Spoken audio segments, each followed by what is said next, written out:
Hi everybody, welcome back. I'm the Strategy Professor, and today we're going to be talking about the new alternative bot lane meta that has shown up in patch 8.11. So 8.12 is dropping tomorrow. I don't see a lot that's going to change that meta. If anything else, it's going to reinforce it a little bit. But I just wanted to go into real quick about what I think's going on, how to kind of predict where it might be going, and what can potentially be good in this meta, because I think a lot of people are very confused. Some people love it. Some people say there's no method to the madness. People just started playing random stuff. But I think there's a lot more going on than that, and I think that if you consider carefully sort of what's going on, you can kind of predict how the meta might shape out and what that's going to mean for the game overall moving forward. So we're going to talk about all of that in this video. If you like this content, be sure to like and subscribe to the video. Come check us out on YouTube around 9:30 p.m. Eastern Standard Time every night. We do live streams. We have a wonderful community, lots of friendly faces. It's a good time. It's a lot of fun.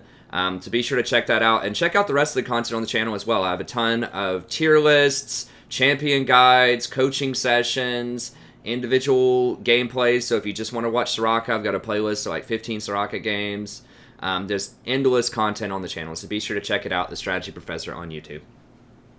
Okay, let's go ahead and get through here. Also, you can find access to this Google Doc in the description if you want, and you can check out the timestamps that will also be in the description to jump around to your favorite parts in case you don't have time to watch the whole thing. Okay, so what on earth is going on? Why are we seeing Ornn in the bot lane, Yasuo in the bot lane, Vladimir in the bot lane? What happened? Why aren't people just playing the standard 80 carry, support bot lane anymore? Is that good? Is that bad? And what should we think about that? So first thing to keep in mind is people are always going to be resistant to change, right? Everyone's always going to think it's the end of the world, it's the end of the game, whatever, whenever there's some kind of massive change, right? So even if you look at something like basketball, there didn't used to be a three-point shot, right? Back in the day. I don't remember when they implemented that. I think it was sometime in the 60s, 1960s. But I'm sure there were people, if you watched commentators at the time, said, oh, that's the end of the game. It's going to get people to shoot all these stupid shots that are long range now. They're not going to play proper basketball in the post anymore, and the game's just going to go downhill from there because we just can't use the same strategies we've been using for decades. Or even in, like, football, right? You didn't used to be able to pass the ball forward anymore for the first few decades of its existence. You could only run the ball. There was no passing. And I actually did look this one up. It was 1905. They did an experimental game somewhere, and they implemented a pass.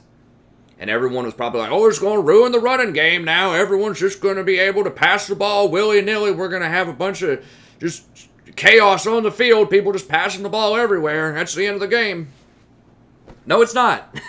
The game evolves, it changes, sometimes for the better. Could you imagine watching a football game these days where nobody can pass the ball? Or a basketball game where nobody shoots a three-point shot? Do you know how many games are won and decided on like a last-second three-point shot?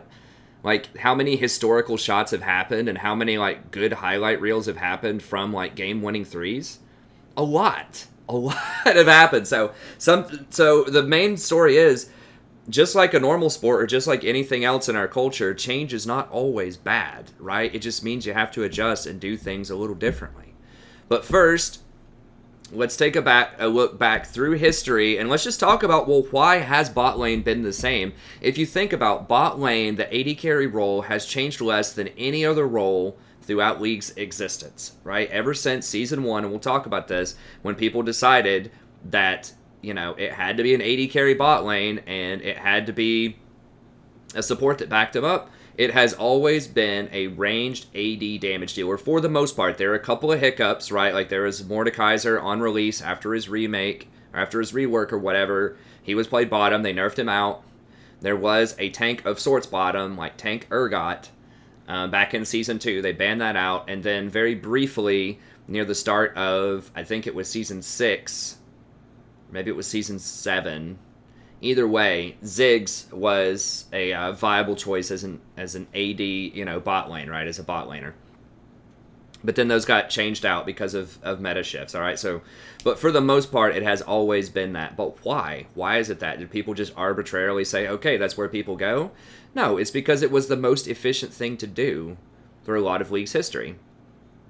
So you got to remember when the game first started, if you didn't play in Season 1, it used to be very common to have the AD carry actually go middle. You would see things like Ashe middle. Very, very common. And then you would have like a double bruiser bot. So you'd have something like Jarvan Garen bot lane, or, just things like that. So you'd have like a double fighter bot lane, and then you would have an AD carry mid lane. Then people figured out the concept of a support, right? So, people would think, well, why do you have this stupid role in the game? Or why would you have a dumb champion like Soraka that doesn't do any damage, back in Season 1, and, doesn't have a lot of CC and all that kind of stuff? Why would you play that champion? Because they function very well on low gold. That's the defining feature of support. So people figured out, well, if you have a champion that can just buy a lot of wards, can buy your Oracle's Elixir and just all this stuff your team needs, all of your vision, they can spend all their money on that. They don't have to spend it on items.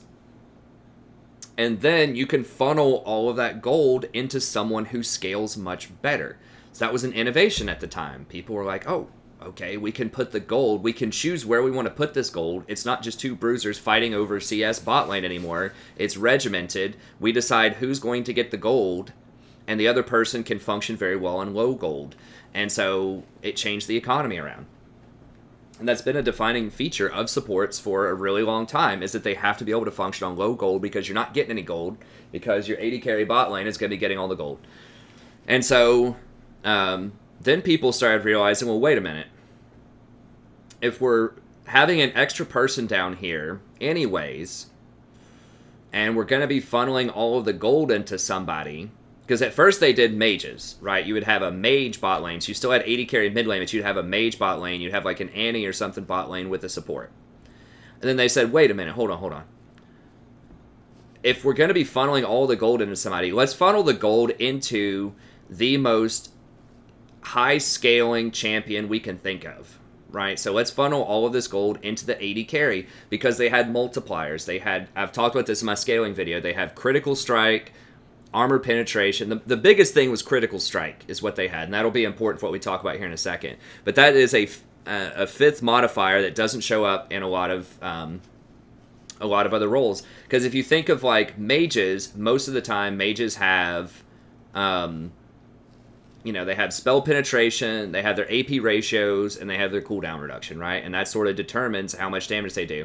But with AD carries, you have attack speed, AD, critical strike, and penetration. So those are 4 different stats. And if you had the old school Infinity Edge, I guess the current Infinity Edge kind of does it, but way worse. Old school Infinity Edge, that extra 50% on crits was an additional modifier. Now, Death Cap has something equivalent, for AP or whatever.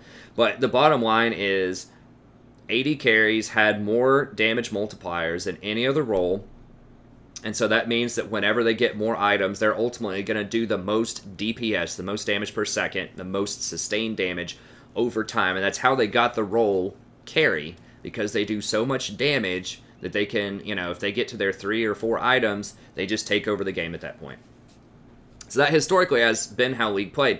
You would take your support. They figured out the support was a good thing, because it could be a low economy role that would do a bunch, that would protect the AD carry and would perform auxiliary roles like granting vision, getting the oracles, which was part of the vision game back then, all that kind of stuff. So function on low gold, funnel all your gold. You might as well put it into the person that scales the hardest in the game, which are AD carries. And they need protection because they're weak early game. So that was kind of how they were balanced out historically when they were designed originally in Season 1. It's like, okay, you have this glass cannon who does a lot of sustained damage, but they're very vulnerable. They can get caught out and killed easily. They aren't mobile.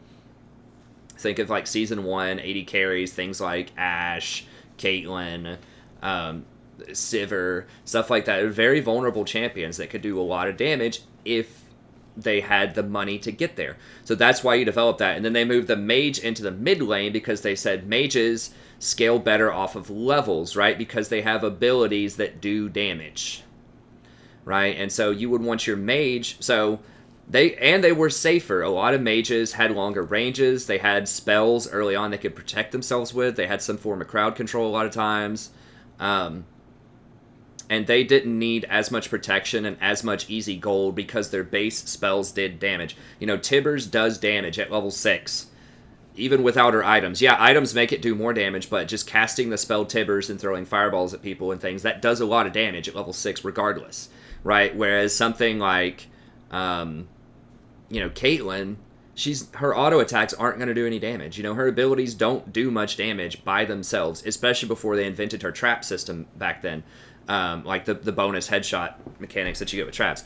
Anyways, AD carries do nothing. Like, you could get a lot of levels with AD carries potentially, but most of their damage came through their auto attacks by design, and their other abilities didn't do that much damage in and of themselves. By and large, there were some exceptions, of course, but by and large, they didn't do a lot of damage. Most of their damage came from auto attacks. So they could be a lower level than mid lane historically and still have a really high impact once they get all of that gold through their items. So they scale through items more than they scale through levels. Levels are important, but if you have to choose, do you want your mage to be a higher level and potentially get a little bit less gold, or do you want your AD carry to be a higher level and get a little bit less gold? You wanted the mage to be the higher level with less gold. You want your AD carry to have max gold, maximum protection from the support, and be a slightly lower level as a trade-off because they have to share experience. So that is how the AD carry role evolved. So these are the 5 reasons why AD carry plus support has been standard throughout most of League's history for the last 8 seasons. AD carry was necessary for late game sustained damage, right?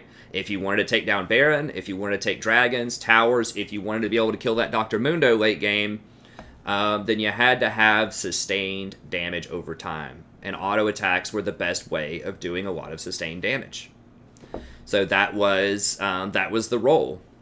And now, point number 2 was AD carry was necessary for sieging and teamfight spacing. So you wanted someone who is ranged. Not only do you do heavy sustained damage to towers, but you wanted range for towers, right? You wanted to stay back so people couldn't hit you while you were sieging the tower. You wanted to be far back.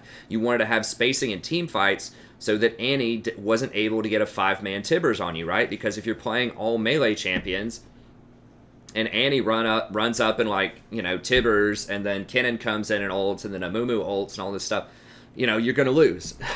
So you wanted to have proper spacing in team fights, and having the range on your ranged AD carry was great for sieging, and it was great for avoiding area of effect team comps and damage, right? So that was another major thing. Okay, AD carry scales best with items rather than levels. Just discussed that. Okay, AD damage was necessary to balance out AP damage. Back in the day, AP was really strong. Mages were really good. And so you would see double mage comps all over the place. Even into Season 2, it was really common to have things like Rumble top, Vladimir mid, and have them both run Will of the Ancients, which was an awesome item they got rid of. I loved that when I played Rumble in Season 2. But double mage comps were pretty common, because Kennen was strong, Vlad was strong,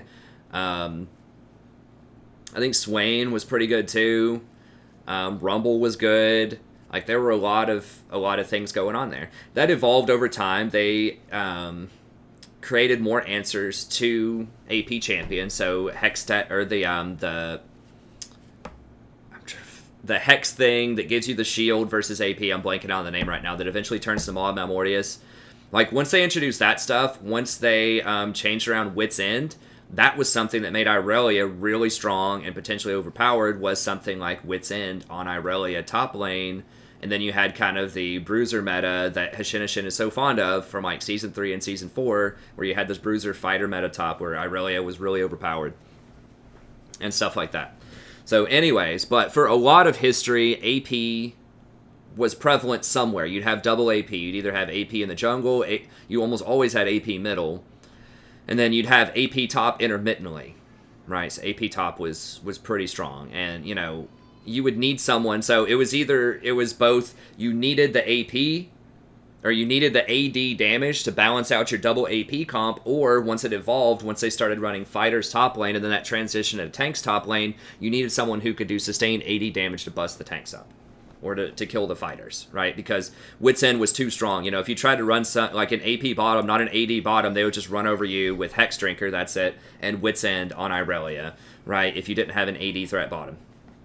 So that's part of it. And then AD carry is the most vulnerable and needs protection. So, okay, you need that on your team. Historically, you need someone who does very heavy sustained AD damage for all of the previous 4 reasons. And you need protection, so you would put a support with them. Okay, so let's talk about, now that we've kind of got the history of League here and why that's developed and why that was the prevalent paradigm, let's talk about why that's changed on 8.11 and sort of what's going on. Is this good? Is this bad for the game? Okay, so I've got kind of these 5 reasons that sort of counter these other 5 reasons that sort of negate what's going on here, right? Because these reasons are becoming less relevant for today's meta. At least today, as in the publishing of this video, June 12th, 2018, right? Patch 8.11. This might be nerfed into the ground in 8.13. Who knows? We'll see. But I know everyone's really confused, so I just wanted to go ahead and make the video here. So a few things, just patch-wise, we'll talk about how this fits into these 5 reasons that have happened over the last few patches. And I've been saying AD carry has been weak since around patch 8, even before 8.11 where they nerfed crit. I said AD carries were already weak in 8.10 and even in 8.9 a little bit. Once the tank meta fell out, which happened really, especially in solo queue, around like 8, it started happening around like 8.5, as far back as 8.5, but then it's progressively gotten worse as far as the tank falling out, and it really became pronounced in like maybe 8.9 or 8.10. So this element has been going on for several patches. So the tanks were dominant very early on in the season. So you had things like Tom Kench, you had Braum as supports, and then you had things like Zac, Sejuani, in the jungle, and then you'd have, you know, like Ornn, top lane, Shen, Maokai, Sion, all of these top laners. And this was, you know, dubbed the tank meta, right? And that was really from kind of early on in the season. I don't remember exactly which patch, but professionally that went on all the way up through 8.8, and in solo queue it still went on, you know, through like 8.7 or 8.8. But they eventually started nerfing all those. They nerfed individual champions. They nerfed Ornn several times. They nerfed Sejuani several times. They nerfed Cinderhulk. They nerfed Locket. Locket was a huge one. They've nerfed Targon's and Relic Shield numerous times. They nerfed the Resolve Tree numerous times. They nerfed the Inspiration Tree with the Summoner swapping numerous times. So they've nerfed a lot of the tools that tanks like to use to be strong. And so as a result, tanks became much weaker and people stopped playing tanks. Well, simultaneously, they introduced Conquer. I don't remember which, I think it was patch like 8.8 or something. I can't remember exactly when they brought in the rune Conquer. And what that does is it does true damage to people. And that was a game changer. That's what really was the nail in the coffin for tanks, is you would have champions top lane like Darius, like Yasuo, like, you know, Irelia, and a bunch of other champs that could now just run Conquer, and it would cut through all of the tank armor. So now tanks were having to pay a lot more for their good armor items.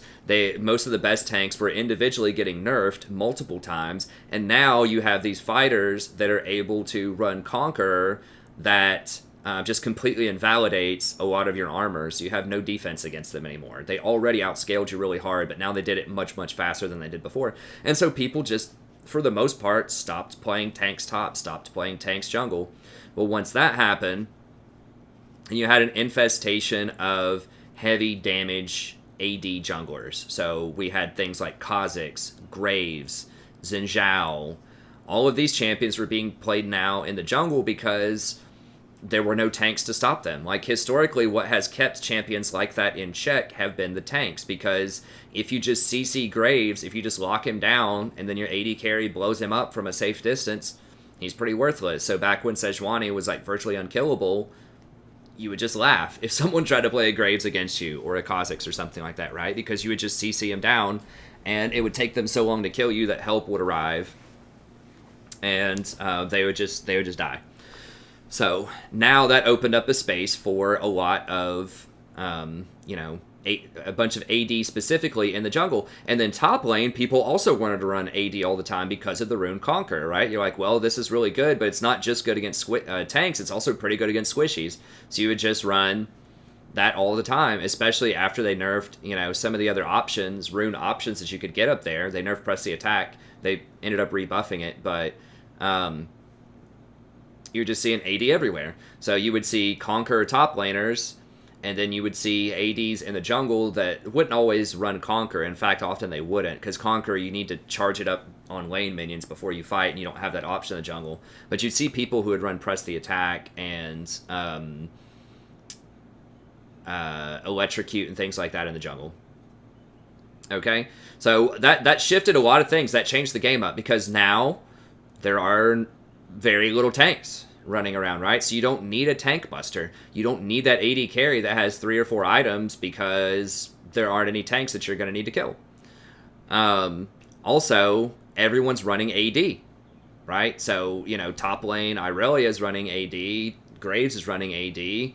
It's become fashionable in the middle lane to run AD. And that's another thing that changed also, is mages got pretty severely nerfed. A lot of the mages did, with the tier changes, like the tier Rod of the Age changes, and then the individual nerfs to specific mages that were very good against tanks. So like Ryze, Azir, Cassiopeia. Like, those were really popular because they were very good against the tanks. So not only was there not a purpose for them anymore, but it's because there weren't any tanks anymore, but they were individually getting nerfed, and they were nerfing their mana. So, Ryze got nerfed several times, Azir got nerfed several times, and they nerfed tier a lot. And they nerfed, what am I blanking on the name? The mana book, or whatever, a lot. They nerfed Morellonomicon, which used to be a really popular item that you would get everywhere. They changed it into Ludens, which is not as good as the old Morellonomicon was. So they nerfed the items. They nerfed several of the runes that those champions used. They nerfed the champions individually, and tanks no longer existed. So people were just like, hey, let's, the game's speeding up a little bit. There are no counters to assassins now because no one's running tanks, so let's just run Talon every game. Let's run Zed every game. Let's just run all of these assassins. Let's bring Fizz back. So you're getting a lot of assassins now because there are no tanks to counter them. And there's no purpose in playing a lot of these mages, these sustained mages, because they nerfed a lot of their items. And that means there was less wave clear for these mages as well, too. So they could potentially get pushed in early. So all of this is moving towards the change in the AD carry, right? Which is what we're focusing on in this video. So there aren't any tanks. There weren't. They're starting to kind of come back. We'll talk about that here in a second in a different way. But the historical lineup, for the last patch or so, the last couple of patches, really, 8.9, 10, and now most of 11, it's just at the very end of 8.11, people have started doing kind of this wacky stuff. It's like, well, there's no more tanks.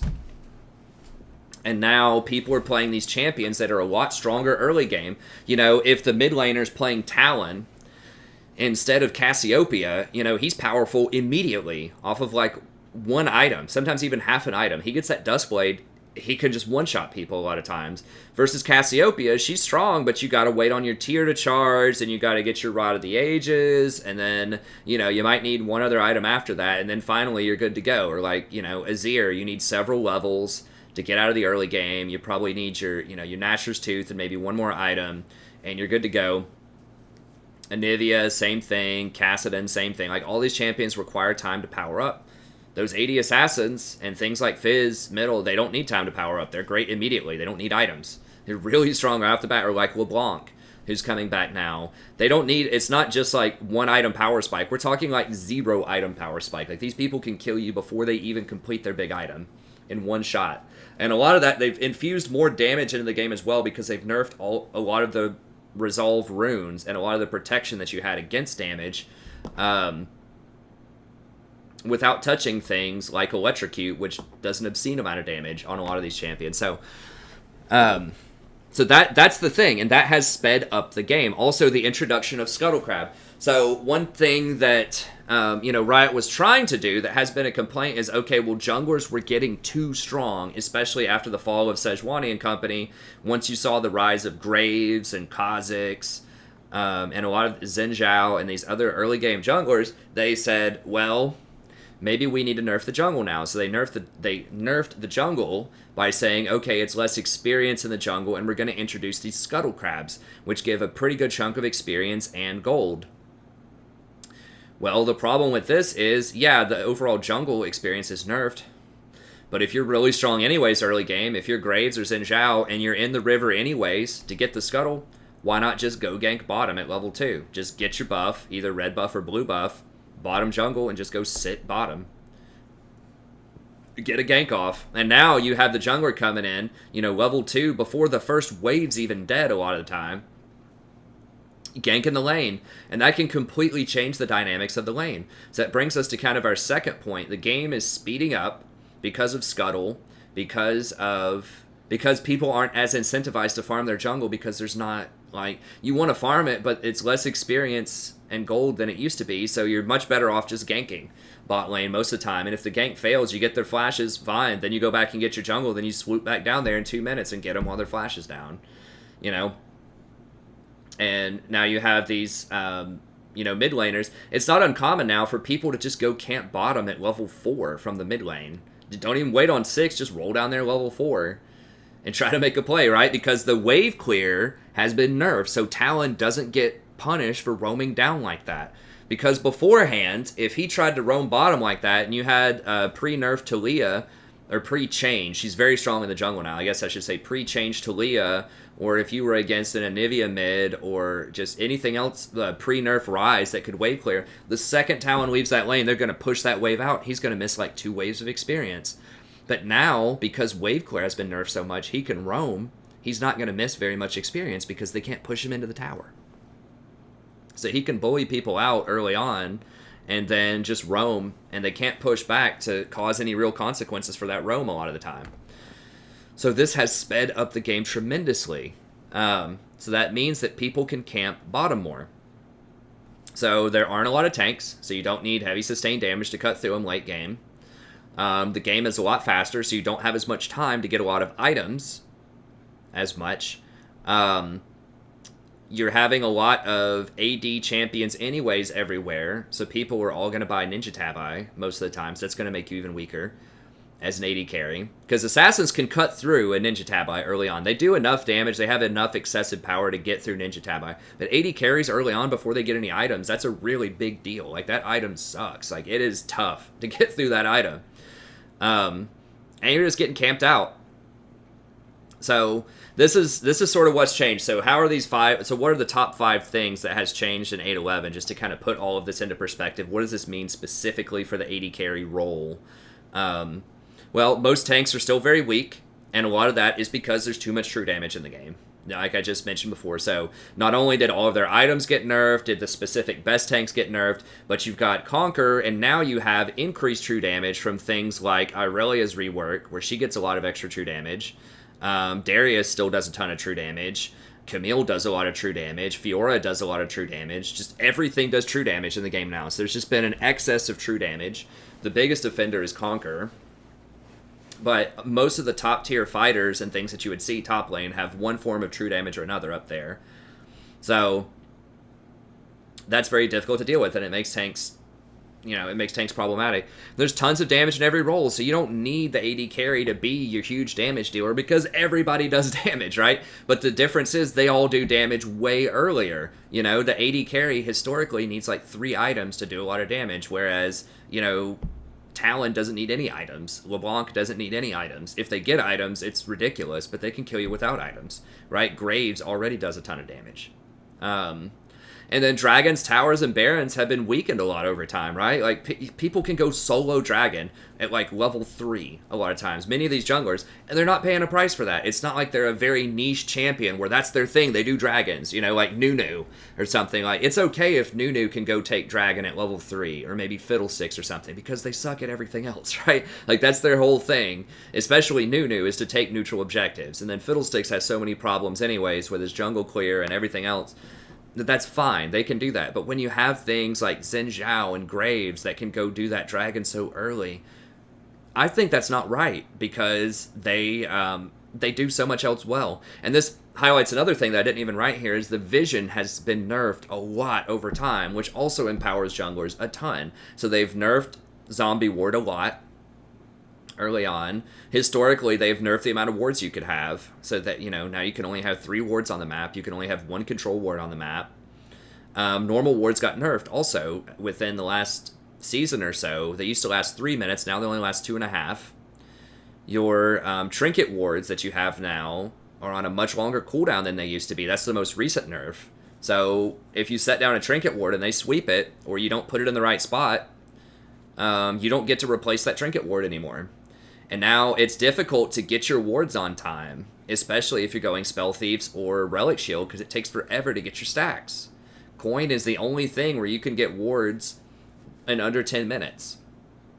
And that makes you very squishy and vulnerable to gank spot lane. So if you want vision, you got to be squishy. And so, I understand why they nerf vision. They want there to be more plays on the map. They want there to be more action. But it's making the jungle way too strong. And things like the blast plants allow for extra ganking paths that didn't exist in the game before. So that means you have to ward even more places. You didn't used to have to ward over the dragon pit to check that, blast plant there. Or, the most popular one, bot lane, of course, is if someone's on the top side that near their blue buff, that blast plant that blasts directly over into the river, into that bush, is so strong. So now you have to use a ward to watch that blast plant and try to clear it out. Or you have to ward dragon. So effectively, you need 2 wards to ward the same place that you used to not be able to, that you used to not have to ward because of that blast plant. So, a lot of these things are making it a lot easier for the jungler to get ganks off and to protect against that as a support in the bottom lane. Another thing in the backdrop of this that I just want to mention really quickly that I hadn't mentioned before is that, a lot of this is going on in the specter of Fortnite becoming a large phenomenon, right, in the video gaming community. And one of the major things that people have said, have critiqued League for, especially some of these big name YouTubers that have, cried a lot about League, and, the main thing that they cry about is they'll say, it's too hard to carry games. If you have dumb teammates, you're going to lose. When in reality, what's happened is they've just gotten worse because people get better every year. So some of these people that used to be Challenger or Master tier are only Diamond, or sometimes they've fallen into Platinum, and they're very frustrated about that, and they just want to look for excuses and say, oh, well, it's because I have these bad teammates. Everybody has bad teammates, right? That's the nature of solo queue. That's the nature of playing anything where you get random teammates together. Just the issue now is people know how to spot that, but they either don't know how to change what they're doing, or they don't have the, the mechanics or the wherewithal or the self-control to do what they need to do to win games. So basically, it's become fashionable because League gets more competitive every single year. There's more information out there, and players just get better. It retains a lot of players over time. And players take the game very seriously because there are a lot of rewards. There are college scholarships now. There's the pro scene. There are a lot of different, career options in League of Legends. And so people take the game very seriously. And so they want to study it. They want to do well. And so that's been the major complaints. People say, oh, well, you can't solo carry a game anymore. If you have bad teammates, you can't solo carry.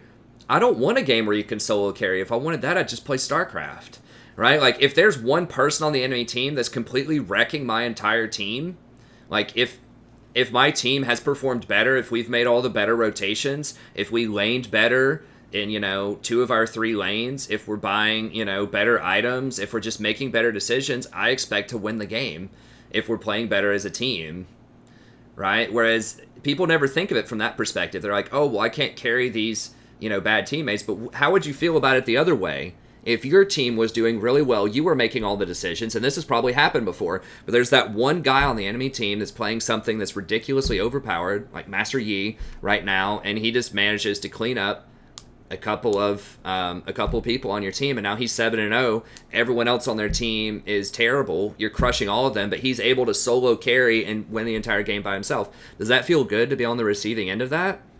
I'm going to say no, it doesn't. I'm going to say it feels like it's imbalanced when that happens, right? So yeah, it's cool if you are the person solo carrying, your team, and you're getting the win that your team doesn't deserve. That's good. That feels good. But it feels bad when a game is designed around allowing people to solo carry consistently, right? That feels bad when you're up against your peers. Now, if you're smurfing, it's a different story. If you're from Diamond and you're down in Silver, sure. And you can still solo carry those games, right? But if you're playing against your peers, if you're a Diamond player playing against a Diamond player, you shouldn't be allowed to solo carry because it would ruin the game if you could. right? If you're against people that are of a similar rank, because it's designed to be a team game. That invalidates even having a team, if that's the case. But nevertheless, regardless of the logic flaws in some of these complaints, that's been very common with a lot of people, is to say, well, League, you can't solo carry if you just have bad teammates. If you're stuck, in this game, you're just trapped in this game. You can't leave because you're going to be called toxic. You can't just give up after one death because, my God, you have other teammates that are still trying. And, you can't be a toddler and cry to yourself, I'm having a bad game, I want to, just leave. You have to actually, pull your head up and try to figure out how to come back and win. Like, nobody wants to have to work hard for anything. These kids these days, they just want it all handed to them. They don't want to have to work for it anymore. They just want to go 5-0 in lane every game. Back in my day, we'd be down 10 kills and we'd have to figure out how we going to get back into it. And we liked it that way. But seriously, like, old man sort of ranting aside, that is what it is. A lot of people feel entitled. They say, okay, well, if the team goes down, if it's first blood, GG, let's just go to the next game. I don't even care. I don't want to try to come back. I just want to have a really easy game where I just get free elo, and that's it. That's terrible. That's a terrible game philosophy, and I think that Riot has started pandering to that type of stuff. But anyways, sorry, there's this long digression here, but it's important to keep that in the mind, because that is the mentality of a lot of people who are critiquing League, and they're saying that Fortnite offers you this new experience where you can go and play this Battle Royale style, and it is solo carryable, right? Because it's just you versus everybody else. So, if you die, that's it. Fine, queue up for another game, 5 minutes. Don't think critically about what happened or how you could have done it, how you could have done better. It's just like, oh, someone came around, the corner, shotgun, they got the first shot. All right, that's it. Next game.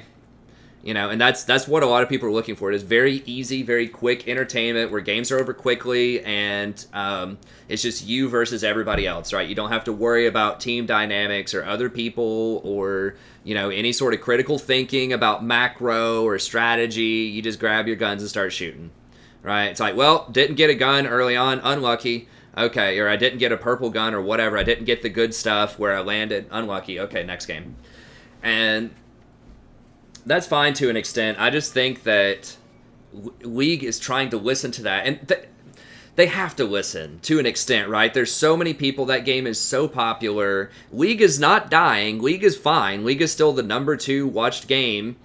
And, for a game that's like almost 10 years old, that's doing pretty well, I would say. And Fortnite's going to have a day of reckoning. It's popular now, but like the Battle Royale is not going to work for professionals, I don't think. I don't know how they could possibly make a professional league. What's going to happen is just going to be 5-on-5, probably, right? Because if you just think of it, like if it's an esport, you have to host it in arenas and things like that. You can't have 100 people in an arena. I guess you could on their computers, but it's just the narrative is hard to follow. It just structurally doesn't work as an esport to have that. And so what it's going to turn into is just a 5v5 shooter, just like CSGO, just like Overwatch. And those are fine games, but I just don't think the professional scene is going to pan out where it's going to be significantly different. They're going to have to stop a lot of the stuff that makes Fortnite relatively unique, like the Battle Royale. I know it's not unique compared to PUBG, but whatever, in some respects. But anyways, relatively unique experience that's new for a lot of people because of the Battle Royale, and the randomness on the map and just how fun it is for casual gamers. I think they're going to have to get rid of a lot of stuff to make that professional, and I think it's going to make it stand out a lot less. But anyway, the main goal here, the reason that I mentioned that kind of long-winded digression there was League is trying to make the game a little more solo carryable to try to pander to these people, I think. And so, they recently changed it to where Shutdown Gold gives it more to the individual person. Getting First Tower Gold gives it more to the individual person. It shares less with the team.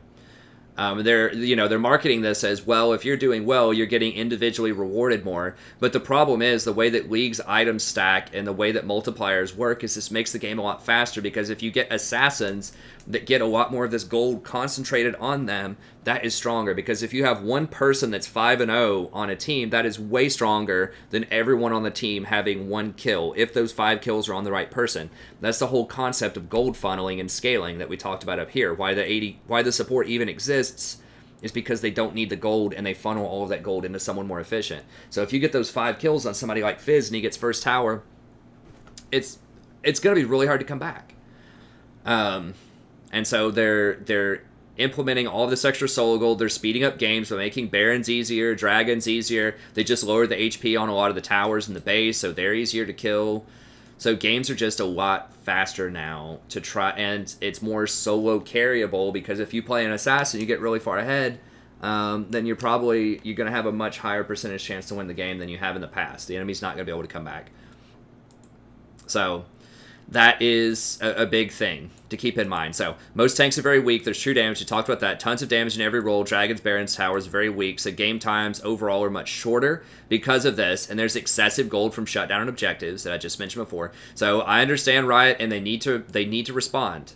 You know, they have to try to change something up to try to, you know, compete with Fortnite, even though I think the head-to-head competition is overblown. They're different games, all of that. League's not dying. Fortnite's going to come down off its high horse within the next year, at least a little bit. It'll still be relevant. I just think the hype's going to die down a little bit. So they don't need to overreact, but they are reacting a little bit to that. Okay, and it's smart for them to do that. They'd be stupid not to. Okay.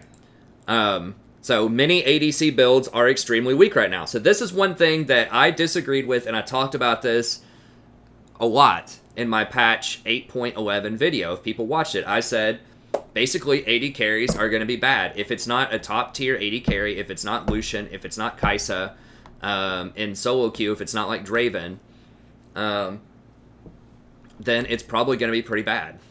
And a lot of people were just like, oh, you know, you're overreacting. Like, you'd see all these all caps videos on YouTube. Wow, new Infinity Edge, overpowered. Wow, it does an extra 15% true damage. This is great. You know, Caitlyn's going to be overpowered. No, she's not. She's going to be bad. And I was saying that a lot. Because I'm not an all-capster. I try to hit you with the truth as much as I understand. I'm not always right, but I try to be honest with you. And I said that crit was going to be unplayable because it cost too much gold. Go back, watch that video if you want to know more of an explanation about that. But that's what's happened. I mean, so the game time, I don't know. I don't have the stats on exactly how the game time has changed, but I would say that the average game time now is probably somewhere between maybe 25 to 30 minutes, whereas before it was probably 30 to 35, maybe 35 to 40. So it's a lot slower, and what that means is you're going to have less gold unless you're getting really fed, unless you're getting a lot of kills, which is not going to happen as an AD carry usually unless you're playing Lucian or Kai'Sa. You're not going to be able to afford crit. And crit has always been bad if you don't have multiple crit items because it scales off each other multiplicatively. So you've always wanted, you know, once you just complete one crit item, it's bad. You have to have multiple crit items, with the exception of maybe Yasuo. Yasuo's pretty strong off just Phantom Dancer. But that's the deal, is that crit is borderline unplayable. Ghostblade is still really weak for AD carries. That means lethality builds are pretty weak because they don't roam. Like, Ghostblade is great on people like Talon who don't need a lot of excessive damage because they already one-shot people, or Zed. They already one-shot people off of that. But someone like Jhin or Misfortune, you know, they need a little bit more damage, right? And so Ghostblade, you don't have a lot of damage on that for what you're paying. You're paying a lot for that item active to get the movement speed, which can help keep you safe, but you're paying a lot of damage. So yeah, it's like Dustblade is still pretty good, but also a lot of AD carries don't have ways to proc Dustblade multiple times, except for like Vayne Tumbling, but that's a terrible build on Vayne. Don't do it. So yeah, I think that Lethality is still a pretty bad build on AD carries right now. Crit's a bad build. Ginsu's is pretty lackluster as a first item. Like, there are some champions, like Kai'Sa is pretty decent with Ginsu first item. Kog'Maw, good with Ginsu first item. Varus is kind of iffy, but really those champions they need more items to go with Ginsu's to get stronger. So you need Ginsu's plus Nashers a lot of times, or you need Ginsu's plus, Hurricane a lot of the times, or whatever your other items are. So you don't really have a good single item power spike on AD carries. Like, the closest you're going to get would be like Blade of the Ruined King on Lucian is very strong once you complete it. Essence Reaver can be pretty good on either Lucian or Kai'Sa once you complete it, but if you can't do Blade of the Ruined King or Essence Reaver, or maybe even Ginsu's I think is still questionable on a lot of AD. Like, it's good, but it's not as good as it was, I don't think, early on. So AD carries just don't have good itemization early, and most games are going to end. They're going to have like maybe 2 items by the end of a lot of games. And AD specifically is overabundant in every role. So you have AD jungler, AD top lanes, and half the time AD mid lanes. You don't want to do an AD bot lane as well a lot of times, or they're just going to be able to stack armor. Even though they don't have a lot of tanks on the enemy team, if they still just all get Ninja Tab Eye and just like Guardian Angel or something, it's going to be really hard to cut through them.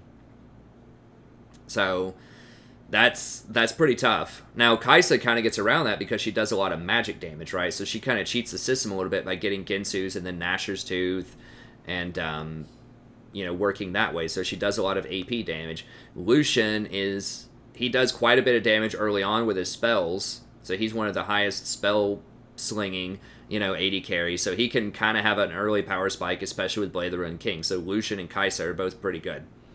But then overall, the thing that's changed is junglers are too strong, and everybody camps bottom every game. So that's a huge problem as well.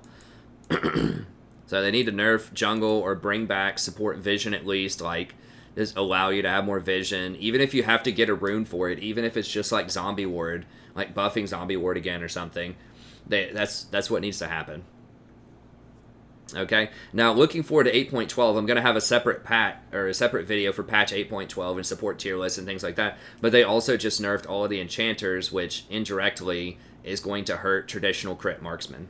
All right, so like having a much weaker Janna, a little bit weaker Lulu in the bot lane is going to hurt a lot of these marksmen because they're not going to have as much scaling. So that is something. Okay, so what are some of these alternatives? So I'll spend like maybe the last 15 minutes here just talking about this. Like you can go out and just research and find some of these alternatives, but I think just explaining why and what happened is useful because I could not find a single video that would articulately and intelligently explain sort of what's going on and why are people doing this.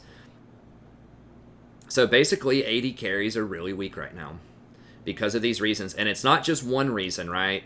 It's a lot of this stuff. A lot of this, right? Because when Ziggs was popular back in like winter of 2016, 2017, a lot of that was because AD carry, like itemization was really weak and assassins were really strong. So it was similar, but there wasn't the structural problem of vision. There wasn't the structural problem of, well, any AD carry can just camp bottom. It wasn't that crit in general was too expensive or bad. It was just that games were a little too fast. It was similar to what's going on right now. It was similar, but it was a little bit different in the respect of junglers, excessive snowballing, and things like that weren't quite as extreme as they are now. And even back then, there were still a couple of good choices, like Twitch and Vayne were both very strong back then. And they have received a lot of nerfs since then. But so what's going on now? First of all, I think this is cool. I think it's good to have ultimate bot lane or alternative bot lanes, and it doesn't mean that like everybody. Let me close this window really quickly.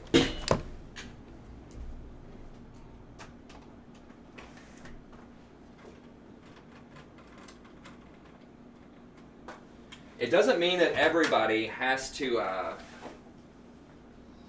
play these alt bots, right?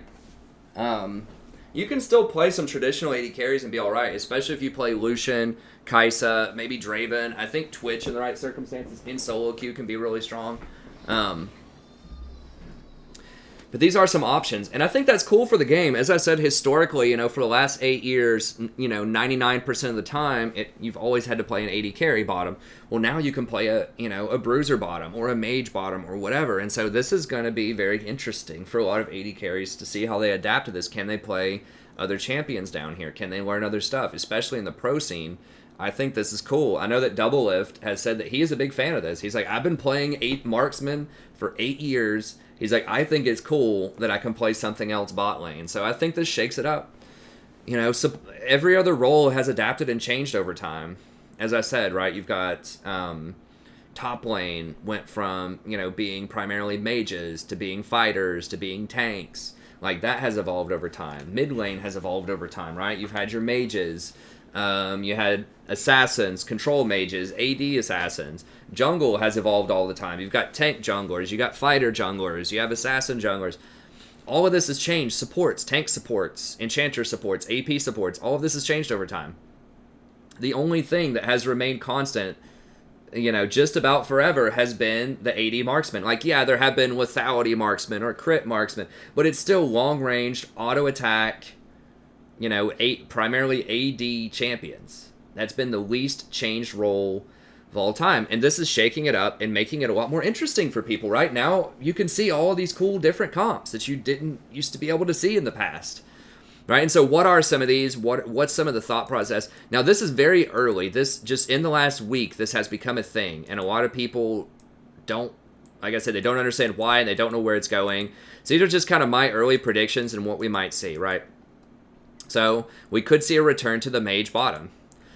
So mages offer heavy sustained damage. So that means that if you're running, triple AD, if you have AD jungler, AD top laner, AD mid laner, then now you can actually run a mage bottom. And this is really good in solo queue if you have like a Talon, a Graves, and an Irelia top lane. And in the pro scene, Irelia is so strong right now that she can be played in almost any role, just almost literally any of the roles.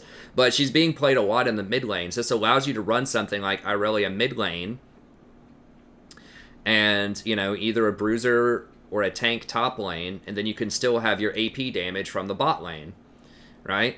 And the most popular one that I've seen in the last, we've only had 1 day of I think 2 days of Chinese professional play and 1 day of Korean professional play, and Vladimir has been someone that has shown up a lot as the bot lane mage, and I think that makes a lot of sense because he's pretty safe. He's got his pool to get away.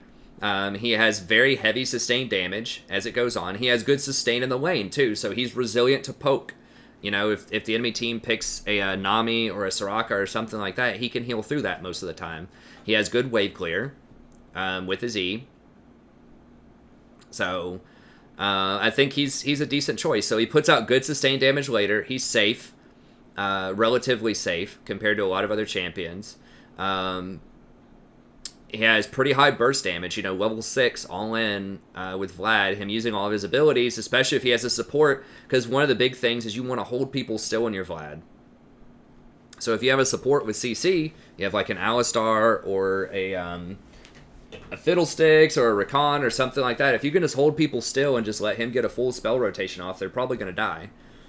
So Vlad is a very strong pick, and I don't know the exact matchups, but we'll talk about Yasuo here in a second, but the analysts were saying for, I think it was Frost Skarin or whatever, the lady caster for China, I think it was her. It might have been Papa Smithy in the LCK, I can't remember. But somebody was saying that Vlad is very good into Yasuo. And I'm not sure exactly why that is, but that might be another reason, because Yasuo has become very popular bot lane. So Vlad might be a response to that. He's been getting picked a lot, and it makes a lot of sense because it can balance out the triple AD and other roles. He has heavy sustain, and he's a safe bot laner. Another one that I've seen a couple of times is Ryze. Now, I think Ryze is being picked specifically into Vlad. I think Ryze is good against Vlad. So you might start seeing it evolve like that. If we see a really powerful bot lane interaction like Yasuo bot lane, like Yasuo Alistar, which is becoming a really popular bot, you see that, then you might see Vlad as a response to that, and then you might see Ryze as a response to that, right? So a counter to a counter to a counter. It's kind of the Wild West right now of different picks. But Ryze does offer pretty good CC, point-click CC. He has good utility with his ult. He can rotate around. He has very high sustained damage late game. It just takes a little... The problem with Ryze, though, is he does take time to charge up, right? He does have to have his tier going. He wants to get his Rod of the Ages. So... he needs a little bit of time, but he still can dish out decent damage early on, particularly if he's with a support. So, right, so if you play a damage support with him, if you play a Fiddlesticks or a Zyra or something like that, he'll have enough damage to finish him off with that. So he's going to have more damage than most marksmen early game, even though he still requires some time to scale. So that's an option. And then classically, when you're having a lot of problem bot lane, then with the 80 carries, then Ziggs can be a solution to that as well. He has good wave clear, and he takes towers really quickly, so he solves that problem.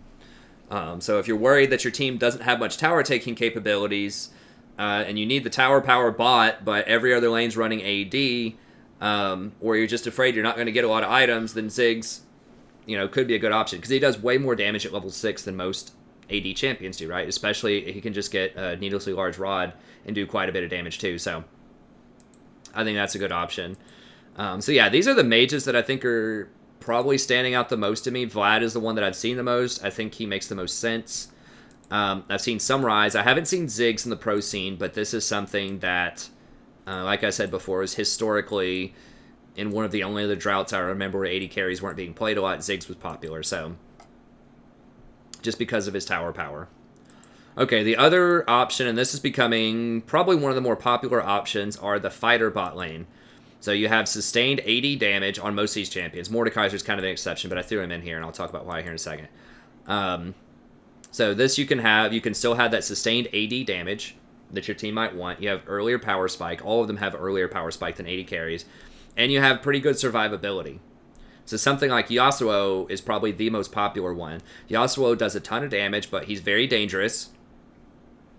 And so the support does help him out with that. And, he has the alley-oop potential. If you have Alistar or Rakan with the really simple knockup, he wants to play with other champions, right? Because he can feed off of them with his ult. So he doesn't fully rely on hitting his tornado for the knockup every time. Right?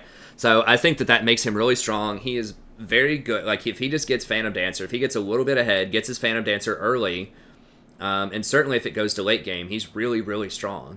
So, one of the classical ways to stop Yasuo is a lot of CC. You have to be able to point, click, lock him down with CC, but just people aren't playing a lot of CC in every other role. If they're playing Graves or Xin Zhao, or they're playing, top lane, whatever, Camille or something, they're not going to have a lot of CC to deal with him. And his win wall is very good against ranged champions. So that makes him extremely frustrating and dangerous to play against if you're trying to play a classic, 80 carry bot lane and you've got a Yasuo there. Not only can he get on top of you really easily and potentially kill you, especially at level 6, but he can also block out all of your stuff with his win wall. So I'm sure most 80 carries know Yasuo is a nightmare, and now he's going to be in your lane, potentially with an Alistar, so that's a problem. Now, most Yasuos are pretty bad in solo queues, so that's kind of the saving grace there, but that's a big issue. Irelia is another one who is a huge problem. She's just a nightmare to balance right now. She's strong in both top, middle, and bot. So you can have a nice bruiser bot lane that can farm off with you. She scales really hard if she gets ahead. And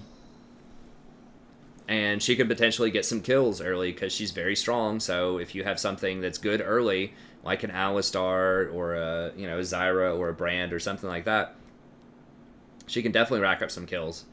And so these two I've definitely seen. These are popular in the bot lane, potentially. The only reason Irelia hasn't been played more in the bot lane, I think, in the Korean and Chinese scene, is just because they like to play her in the mid or the top lane more. And they have more options for bot lane. But I think that she can be really strong in the bot lane. If it's like solo queue and your top lane or your mid laner don't want to play her, you can definitely play her in the bot lane. Mordekaiser's another one that we're seeing more of. Now, Mordekaiser was designed to be a bot laner. He already has stuff in his kit. If we look at his kit, and we'll just go ahead and end it here pretty soon. I know we're over time. We're not super over time. We're almost at an hour. He was redesigned to try to be a mage bottom. So that was his purpose, but they nerfed him a lot, and so he wasn't able to do that. This is one of the main things here.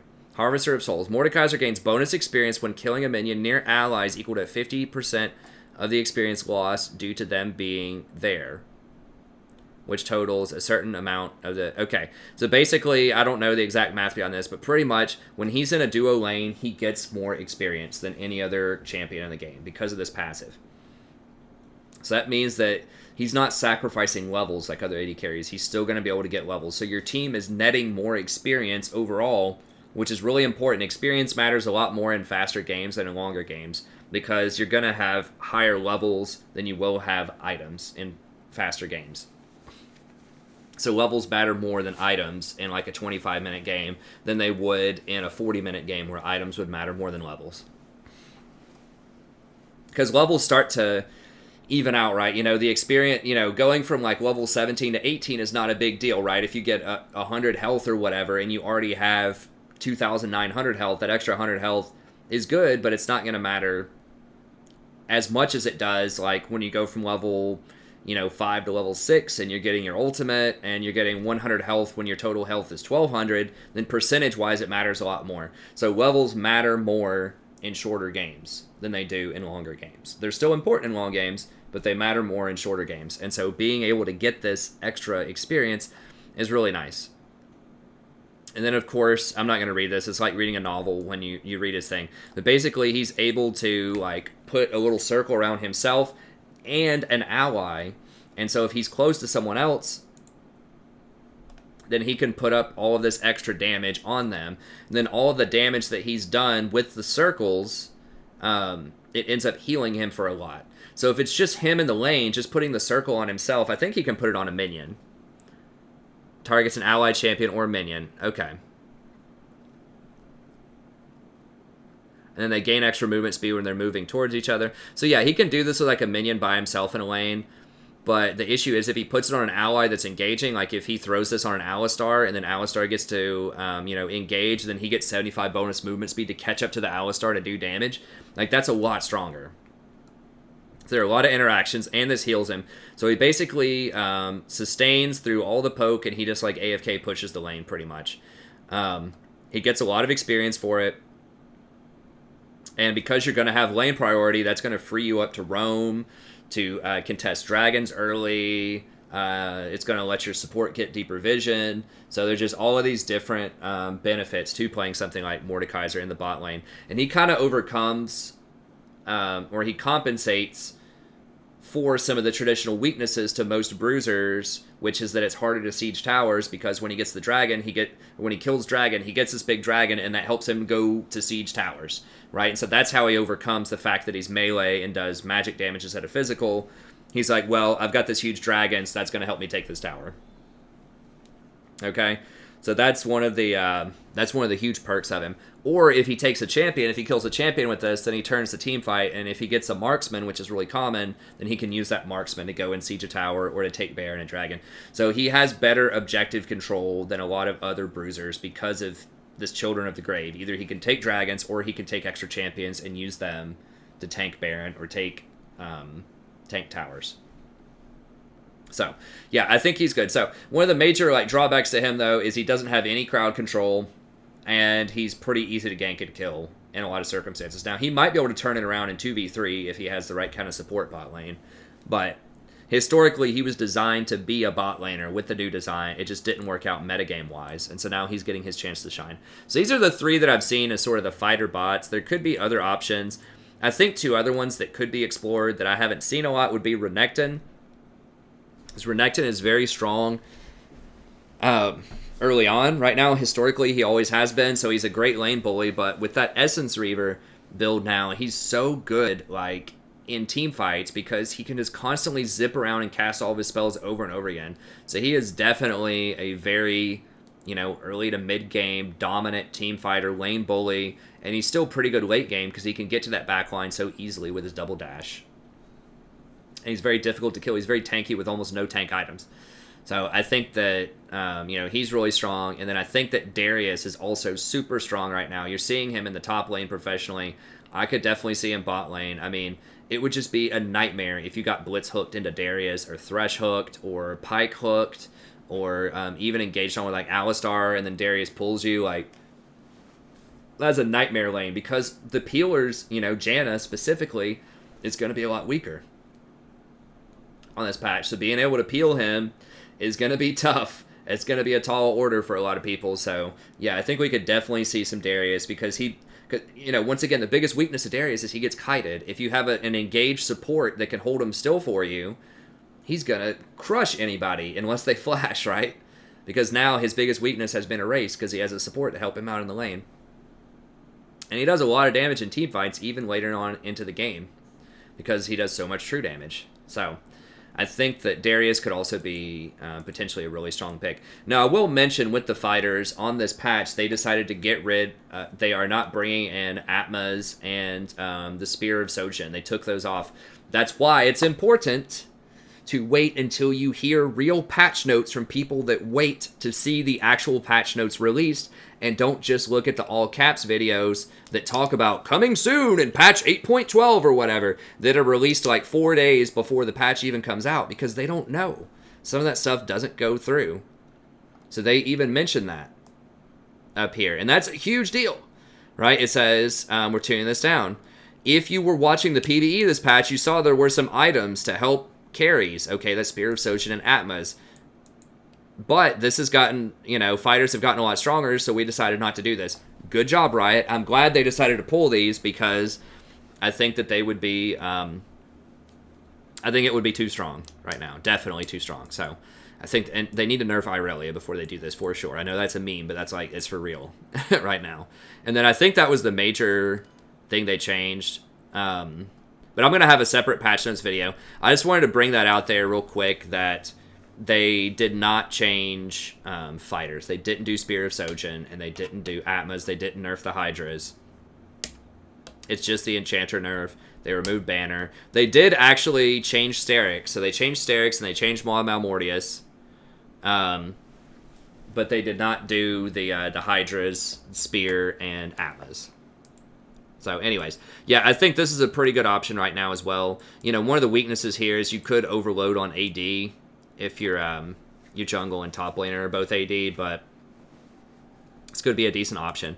And then the other option, I haven't seen this professionally in China or Korea as of yet, but it might happen. I know it happened down in the Australian League, the OPL or whatever. Not just Australia, but I don't know. The Southeast Asian server is this tank bot lane. I've seen Reckless doing this too a lot in solo queues. So you'll pick either. I've only seen Ornn and Malachi used to this effect. That basically you would just pick a lot of CC bot lane and just try to farm it out, and then you would have like a triple carry jungle top mid lane. So if you have like, mid lane LeBlanc, jungle Camille, and top lane Irelia, then this could be a pretty good option to run something like Alistar Ornn or Trundle Ornn. Trundle Ornn's pretty gross, because you can use the Trundle Pillar, and then Ornn can, jump into it and knock people up based on that. So that's a pretty cool little interaction. People have known about that for a while, but you just couldn't put those two in the same lane. So those could be some pretty interesting interactions down there. So yeah, it's primarily Ornn is what I've seen. But Malachi, I think, could be a decent conceptual option as well. And the reason we haven't seen it, I think, in LPL and LCK so far is that people just want to put their Ornn's top lane. Ornn is making a comeback. Tanks are starting to come back a little bit in the top lane because they're running the a big damage dealer in the bot lane. An early game damage dealer, I should say, in the bot lane, like Vlad, like Yasuo. And Ornn, obviously, with his knock-up, with his thing, if you ever get Yasuo, that's a really gross combo, too. Okay, so these are primarily the three paradigms and why you would pick them bot lane that I think we'll see. So you can see kind of the mage option, you can see the fighter option, or you can see the super CC option bot lane. So this is good if you have triple carry in your other roles. This is just pretty strong overall, especially if you're going for a team fight sort of composition or a 1-3-1 composition. So with this, you could even run something like teleport on Yasuo bot lane, then you could run teleport on whoever your top laner is, and have two teleports on your team that are great at 1-3-1. There's a lot of tactical options here. So I think it's cool. I like the new meta. Other ones that we haven't seen yet that I think might be good candidates for something like this would be like Camille, like a Camille bot lane with a support. Gangplank, being able to protect the Gangplank and let him farm up could be good. Jax would be another one who can farm up, who's just a late game powerhouse as well. Probably if Yasuo's banned, you could think about Jax maybe. Doesn't quite have the same kind of punching power, but it is an option. Veigar, if you want to protect Veigar while he farms. And Wukong, if you want really kind of the all-in, snowball hard, super burst composition, you could see Wukong potentially down there. So I don't know. It'll be very interesting. So, anyways, that's it. I don't want to make this video too long. I just wanted to kind of apprise you and just let you know sort of what's going on, what I think about it. I think it's very cool. I think it's good for the game. I don't think it's Clown Fiesta. I think it's just a lot of people exploring different options. This is a new paradigm. It's a new meta. It's interesting. I really hope that Riot doesn't nerf it too much. Honestly, don't know how they would nerf this. It's completely possible this has been good for a long time as well. People just never researched it. They never explored it because everyone's just doing what they were always told. Right, so definitely these changes matter, but I'm just saying that now that this Pandora's box has been opened, I'm not necessarily sure that even just buffing the 80 carries back a little bit would be able to close it, because it's so complicated, it's so multifaceted, like I explained for the first, 45 minutes of this video, why this has happened, that I don't think just one or two changes are simple enough to fix this. And there are so many different types of bot lane combinations, so it's not like it was just Ziggs like before, or it's not like it was just Mordekaiser. Like, there are a lot. So even if they nerf Vlad bot lane, even if they nerf Yasuo, even if they nerf Irelia, like, there's so many different types of alternate combinations bot lane that are possible, and so many different champions that fit those paradigms, that if they do try to go back to historical 80 carries, I think it's going to take several patches, a lot of patches, to change it back to the way it was, if they even want to do that at all. I think they've been saying for a while they want alternatives bot lane. They don't want it to just be an 80 carry bot lane. Like I said, if you run Kai'Sa, you run Yasuo, you run, Draven, or potentially even Ezreal, you can still win. There were LPL games and LCK games where people won by playing the more traditional 80 carries. Right? So it's not like you have to run this weird stuff. It's just that this weird stuff is going to get normalized. It's going to be a little different. There's going to be a lot of people feeding, knowing what's going on in solo queue, which is going to be frustrating once people see these pro games, especially once NA and EU LCS starts going on. People watch those a lot more, at least in the West. People watch those a lot more than LPL and LCK. So it hasn't hit mainstream. Hasn't hit mainstream solo queue yet, except in high-end solo queue, but expect it to be coming to a game near you. We've seen a couple of these, but not a lot. I will say that my team has beaten this stuff most of the time, because it's going to require practice. But anyways, that's going to be it. Thank you very much. Let me know what you think in the comments. Have you seen some really cool or interesting things going on? Are there other options that you think are good? I went through and, those were the ones that I thought, you could see more of kind of like just a double damage lane. Like some people have mentioned like Brand Bard. I heard that in one broadcast. People have mentioned like Anivia bot lane. Like, I think there are a lot of different potential options there, but I did some research. This is what I'm seeing the most, and this is what I think hasn't been seen but has the most potential. And a lot of this stuff, Camille is just played in the jungle more, which is Ornn is played in the top more. So they are viable bot lane, I think. It's just that they're taken professionally in other roles. But anyways, I just wanted to let you know sort of what's going on, so don't freak out. I think it's good for the game overall. If there are imbalanced things, then I think they'll fix them. Although, think about this. Riddle yourself this for a second, right? Is it imbalanced if there's a great diversity of options where people can choose different strategic styles and champions to fit those styles that dramatically, changes the different balances around the map, right? So creates a lot of different options and diversity? Or is it imbalanced to have the exact same paradigm the same way for 8 years? 80 carry has to be a ranged marksman. Which one's more balanced? If you think about it right, that one that suppresses every other possible tactical option bot lane, or this new paradigm that opens up all of these different choices and options to keep the game fresh, interesting, and to let people explore more, is that more balanced because there are more options? I'm going to say, if you think about it that way, the imbalance has been what's been happening for 8 years. That's what I'm going to say, because there have been no other options or solutions. It's been an authoritarian regime, bot lane, right? Now we've got a democracy to an extent, which could be good or bad, I guess, depending on your politics. But whatever. I'm just saying, look, I think it's interesting. I think that it will be annoying for a while when there are people doing stuff that's bad. But I'll be honest with you, people do stuff that's bad when they play 80 carry too. We had a a Twitch the other night that went 1-10 bot lane. So I don't think that this is going to necessarily be a lot worse than your standard run-of-the-mill people feeding bot lane if they don't know what they're doing, even if they're just doing it by playing AD carry. So that's going to be it. Thank you very much. Have a good day. Don't forget to like, subscribe to the channel if you want more content like this. Come out, check us out around 9:30 p.m. Eastern Standard Time. Running a little late tonight, obviously. It's about 10 o'clock right now. But I did want to finish this video. And I know this is a very important video because people, like, I know I wanted this information and nobody really spells this out. Like, no one has. It's just all I could find for the most part were just highlight clips where it's like, hey, this pro player is playing this weird stuff, or hey, can you check this out? They're doing some weird stuff, but nobody has slowed down to try to explain why it's happening so that we can better understand what are the best options to give you the best edge early on for how to succeed in this meta. So hopefully I gave you some ideas for what you might want to do. But that's going to be it. Thank you very much. Have a good day, and I'll see you next time. Bye!